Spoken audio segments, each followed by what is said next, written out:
Alors, Pierre Delacote va vous poser également des questions, réagir à ce que vous avez dit, vous relancer, mais avant cela, comme il est également un des rédacteurs de la revue, je ne résiste pas à l'envie de lui demander pourquoi il a écrit dans son article que l'utopie mène presque toujours l'humanité au désastre. Vous dites « la cité idéale n'existe pas, elle n'a jamais été réalisée sur Terre et ne le sera pas, et le numérique ne changera rien à l'affaire ». Pourquoi une vision aussi noire du progrès ? Alors, avant de répondre à votre question, je voulais dire que je partageais vraiment l'admiration pour Teilhard de Chardin, que je cite d'ailleurs à la fin de mon article. Et effectivement, on pense beaucoup à la noosphère dans tout ce qui a été dit. Alors, pour répondre à votre question, j'ai trouvé que tous les propos et tous les articles d'ailleurs étaient terriblement positifs et optimistes. Alors je vais jouer le rôle du vieux réac de service et qui va doucher un petit peu je dirais l'optimisme général. Dans mon article d'ailleurs je dis rêvez, d'accord, vous avez rêvé à toutes ces possibilités virtuelles, etc. Maintenant revenez sur Terre. D'abord la situation dans laquelle nous sommes, c'est les blocages de la société industrielle née du progrès technique et scientifique qui nous a amené à un certain nombre de blocages.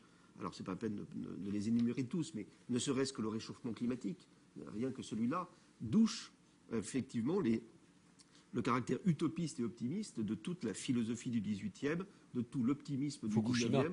Fukushima, enfin, il y a énormément d'exemples. Le réchauffement climatique est particulièrement sanglant, si j'ose dire, parce que toute utopie nous pousse vers un paradis. Mais le paradis, c'est toujours le soleil qui brille sans brûler, c'est l'eau qui coule, c'est tout le monde a à manger, c'est la santé qui s'améliore, etc. Et le réchauffement climatique, c'est le contraire, c'est l'enfer.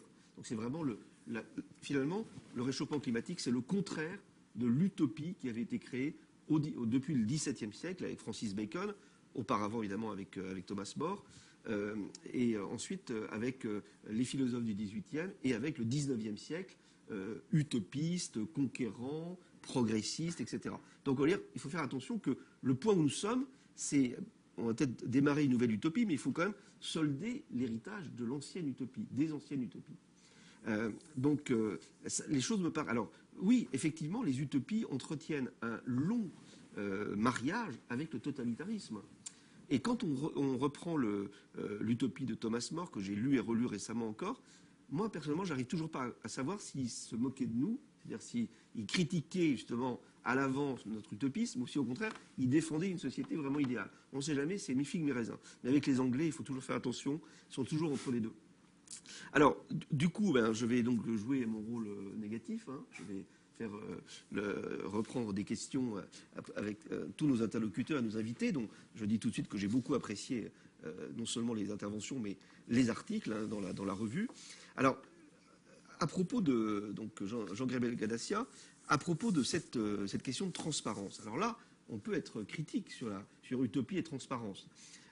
Bien sûr, vous avez cité, moi j'ai été très heureux de Wikileaks et des fuites qui ont appris énormément de choses très intéressantes, qui auraient dû rester cachées et qui ne le sont pas restées. Et moi, personnellement, j'ai été très heureux d'apprendre tout ça. D'autres ont été beaucoup moins heureux de l'apprendre. Voilà, chacun son problème. Et on voit bien qu'on n'est pas on est dans un conflit et non pas une simple augmentation de la paix par la simple transparence. Alors, je vais poser une question presque plus dure. Est-ce qu'une société humaine est possible sans hypocrisie? Est-ce que la transparence totale, la nudité totale, c'est pas la loi de la jungle?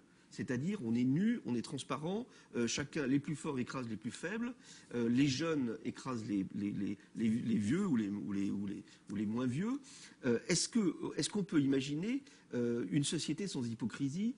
Est-ce que les draps de verre de Breton ne sont pas extrêmement dangereux? Est-ce qu'on pourrait vivre avec des habits en verre transparent? Là, j'ai vu récemment qu'il y avait une nouvelle technologie présentée par Microsoft, je crois, qui permettait d'avoir des vêtements qui changeaient de couleur, qui pouvaient devenir transparents à l'occasion. Alors j'ai tout de suite dit, mais pourquoi pas un striptease avec la robe reste, ou la robe pour le monsieur c'est pareil, mais reste sur le corps et puis ça devient transparent progressivement. Mais est-ce que c'est vivable cette société-là? Cette société où on ne cache rien à personne?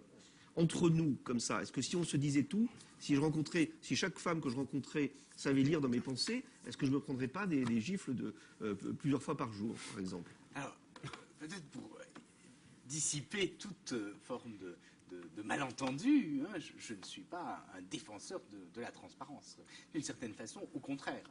Et je prenais l'utopie au sens où elle avait été introduite au départ, et où, bien sûr, comme je l'ai dit tout à l'heure, elle peut avoir une notion théorique, hein, en présentant ce que serait une société idéale. Par exemple, la République de Platon pourrait être une utopie, mais en même temps, elle peut être utilisée comme dystopie, c'est-à-dire montrer les difficultés auxquelles on serait confronté si on poussait jusqu'à leur terme un certain nombre de principes idéaux. Et dans le cas de Thomas More, c'est vrai que la question se pose, et on le retrouve après, bien sûr, dans beaucoup de descriptions d'utopie, hein, et d'une certaine façon, bon, le 1984 est une forme d'utopie, c'est-à-dire qu'il pousse jusqu'à son terme une certaine idée. Alors il la voit de façon négative, bien sûr d'autres auteurs le voyaient de façon positive, mais tout en ayant bien sûr une autre idée de cette chose-là. Et bien sûr ce qui m'intéressait, c'était de se demander comment cette notion d'utopie se traduisait aujourd'hui, et quel est le principe que l'on essaye d'appliquer. C'est vrai que le terme de transparence est un terme qui est vu positivement en général. Et quand les hommes politiques parlent, ils disent donc qu'il faut la transparence. Depuis la glasnost, on pense que la transparence est bonne. Et il me semble que ce serait difficile qu'un homme politique vienne et dire « je suis pour l'opacité, je veux des secrets ». Alors maintenant, la question que vous posez, c'est exactement celle que je posais. C'est-à-dire que si l'on pousse jusqu'à son terme ce principe de transparence, on arrive à des absurdités. Alors d'abord, un certain nombre de choses, à mon sens, ont besoin du secret. La négociation, la diplomatie ont besoin du secret. La diplomatie qui est mise à balle par Wikileaks. Wikileaks a posé des problèmes diplomatiques, en fait. C'est extrêmement bien. Je vais revenir sur Wikileaks parce que je crois qu'il est extrêmement intéressant de l'interpréter dans son contexte, parce qu'on y voit une transparence totale. C'est un tout petit peu plus subtil que cela. Si on suit le parcours de Julian Assange, on se rend compte qu'il n'est pas pour une transparence totale. Il le dit, il le dit lui-même. Alors maintenant, sur l'individu, il me semble que le développement de l'individu ne peut se faire qu'à condition d'oublier un certain nombre de choses. Et d'autre part, à condition de ne pas être... On imagine un enfant qui serait dans une maison de verre, je pense qu'il aurait du mal à se construire lui-même. Du point de vue psychologique, ce serait difficile.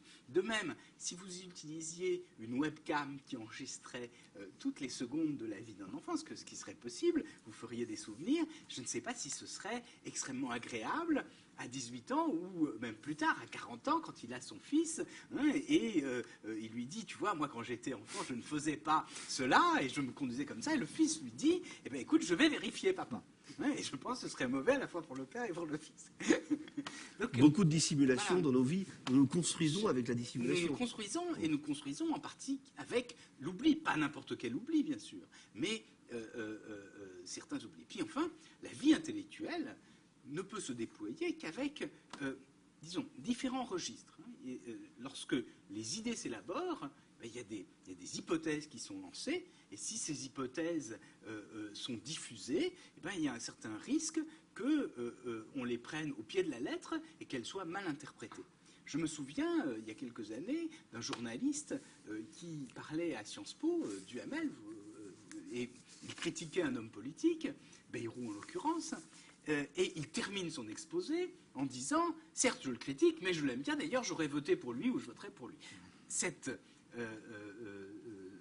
parole a été enregistrée, et la webcam, donc, le film a été diffusé sur Internet, et cet homme politique, ce journaliste politique, pardon, a été mis en cause au point qu'il n'a plus pu faire son travail de journaliste politique pendant toute la campagne. C'était il y a 5 ans, on s'en souvient très bien.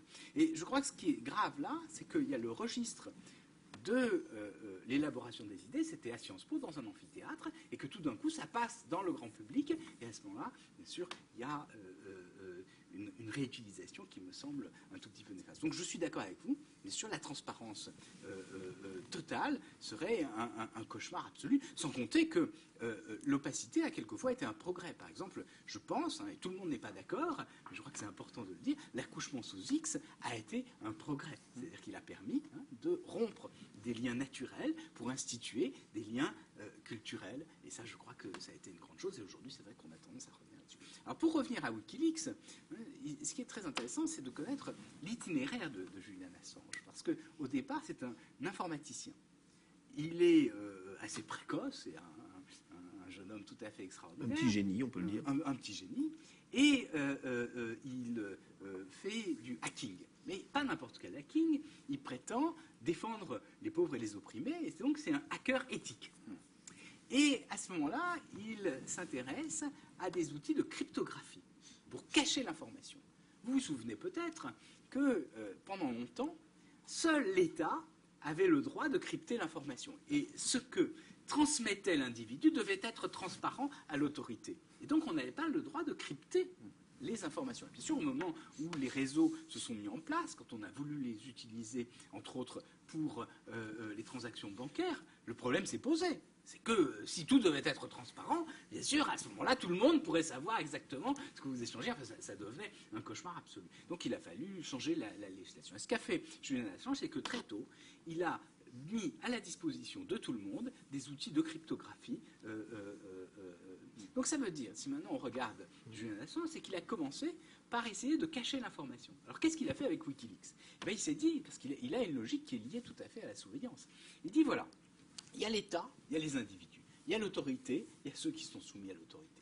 Et donc, ce qu'il pense juste, et c'est son idée, son idéal, c'est que d'un côté, il faut défendre le citoyen contre l'autorité de l'État, pour ça il faut lui permettre de se cacher, et d'un autre côté, il faut que tout ce qui regarde l'État, le pouvoir, soit transparent et soit mis au jour de tous. Et c'est ce qu'il a fait avec Wikileaks. C'est-à-dire qu'il a d'abord commencé à décrire ce qui se passait dans les dictatures, en mettant au jour toutes les informations, toutes les corruptions, toutes les malversations qui pouvaient se produire dans des régimes autoritaires. Et puis ensuite, il s'est attaqué à des régimes considérés comme des démocraties, mais qui, d'après lui, étaient encore trop autoritaires. Et donc il l'a fait entre autres en Angleterre, en dénonçant un certain nombre d'hommes politiques, et puis ensuite il l'a fait aux États-Unis. Et donc ça n'est pas du tout quelqu'un qui veut une transparence totale, c'est une transparence sélective. C'est-à-dire que si on revient sur cette opposition entre la surveillance et la surveillance, qu'il veut, c'est permettre à tous les individus de regarder les gens qui sont au pouvoir, donc un mouvement de surveillance, et en revanche, il veut lutter contre la surveillance. C'est ce renversement qui est à l'œuvre, renversement qui, à mon sens, pose un certain nombre de problèmes et de questions, et d'ailleurs, on l'a bien vu, parce que ton idée, c'était qu'ensuite, l'information qu'il arrivait à récolter, il pouvait la mettre à disposition de chaque citoyen sans médiateur, et au moment où il l'a fait, eh bien, il a été contraint d'utiliser des médiateurs. C'est que très rapidement, entre autres avec les câbles, il n'a pas pu les mettre parce qu'il y en avait 200 000, c'était impossible. Donc il a été obligé de faire appel à des journaux qui eux-mêmes ont fait le travail de filtre et d'interprétation que, bien sûr, chaque individu ne peut pas faire.